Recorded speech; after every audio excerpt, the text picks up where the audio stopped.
Chuck Labrati said that it's a problem because state law takes precedence, and and the implication of what he was saying was if we rescind the August 22nd motion, we would risk being in violation of state law. No. Right? Well, I'm sorry, I got distracted by statements.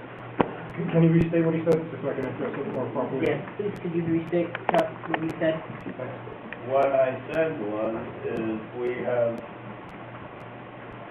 bylaws that say that assessment must be approved by the membership.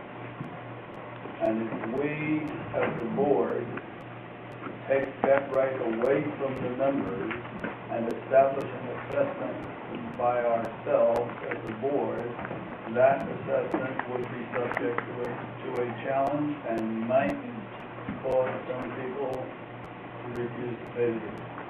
Okay. Now, that's what he said the first time. The second time, he also invoked state law. And I don't remember exactly what he said, so forgive me if I don't get it right. He said that if we take the course of action recommended in the motion, we would be in violation of, we wouldn't be complying with state law. We would be out of compliance with state law. However, if you look at the supporting documentation, if you look at Phil Sharp's memo from August 22nd, we're not speaking to what Ann was talking about, section .025. We do mention that, but the motion makes reference to section .020, which says, unless otherwise provided in the governing documents, an association may adopt and amend budgets for revenues, expenditures, and reserves, and impose and collect assessments for common expenses and orders. So they're talking about assessments, they're talking about dues, and it says, the association, meaning us, the board, can take dues unless it's provided for in the governing document. So it's forbidding us, state law is forbidding us from making dues contrary to our governing documents. So the motion is saying that by the August 22nd motion, we are taking out of compliance with state law. We're in violation of state law. We have an obligation under state law to not do it the way they voted on August 22nd. That's what the motion says. And Speak to me over the board. sorry. And then the other point is, I don't remember, I'll have to talk about it.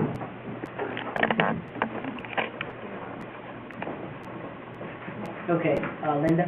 I think with Ann, and I respectfully disagree, but 020 applies to us. In Olympia, whenever anyone has contacted them, they have always said your bylaws take precedence. The 020 gives us the association those powers. Now, we don't vote on budgets. Everybody in this room, Naomi here, always says our bylaws say nothing about budgets. So we vote on the budget. We vote on it according to state law, as we are required to do. But our dues and our assessments are allowed to us by our governing documents according to the OSHA.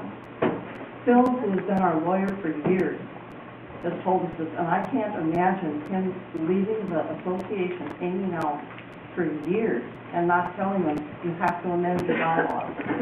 Do I agree we need to amend our bylaws? Yes, everybody get ready.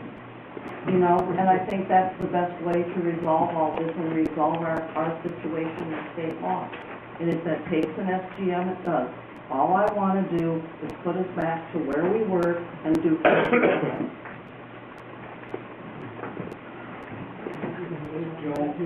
Yes. I would like to move to table this motion.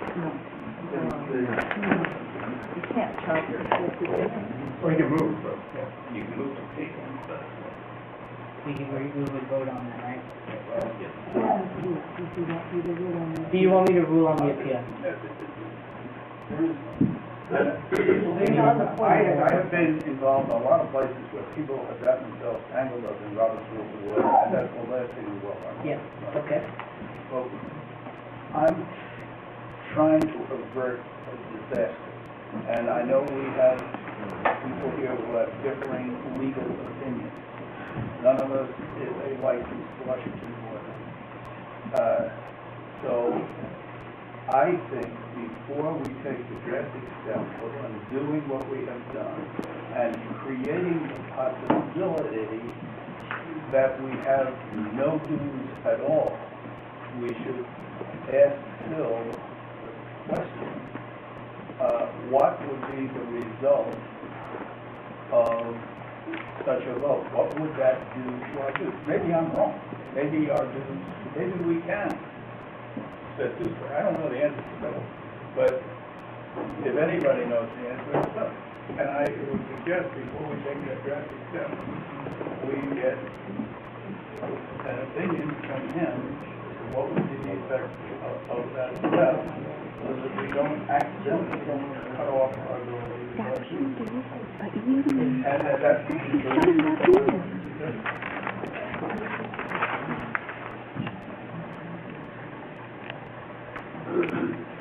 So are you suggesting that we have a proper motion to postpone the motion until the attorney gives advice on the effect of this motion? If that's the On the- preferred Robert's Rules of Order phraseology, yes, I thought it would say what it. Okay, do I have a second? Second, okay. I don't think there's discussion on this one, right? Okay, is there discussion? Go ahead. I would like to speculate as to what I believe Phil Sharp might tell us, since we've already discussed this at length. Here's his letter, right here. Here's his letter. His letter stands right here.